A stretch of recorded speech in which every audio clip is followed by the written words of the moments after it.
So here we are, it's November 2019, and Kim and I are going to embark on our next adventure.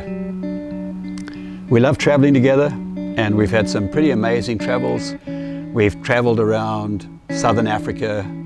We've spent many weeks in camper vans in Australia and New Zealand. We've been on a barge down the Amazon River.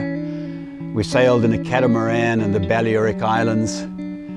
But this time we want to do something a little bit different, a little bit more adventurous, a little bit more out of our comfort zone. So Kim and I are going to embark on an 8-day adventure motorcycle trip around Australia. We're not doing it in a group, we're doing it on our own, and we're going to rent a bike in Sydney, and we're going to ride between Sydney and Melbourne. Well, that's only 900 kilometers if you go straight along the coastal road. That could take you about 10 hours, allowing for gas stops.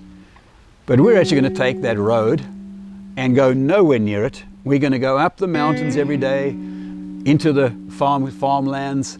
We're then going to head back down the mountains, down to the coastline, and we're going to zig and zag between Sydney and Melbourne, and we're going to take 8 days to do that one-day trip. We're not going to be camping. I made this one concession to Kim. I said, okay, no camping for our first adventure trip together. So we're actually going to be staying in hotels, in some bed and breakfasts, in some really small chalets, in these tiny little towns in rural Australia. And when I mean tiny, I mean a lot of these towns, their population is 300. Not 300,000, but 300. So the accommodation pickings are slim, certainly not 5-star accommodation. And I think one of the biggest challenges that we're going to have to deal with is that everything that we have for those 8 days, we're going to be carrying aboard that bike.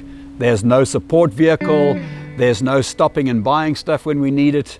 We have to plan for every eventuality, take the clothes, the riding gear, the video and camera gear and phone gear.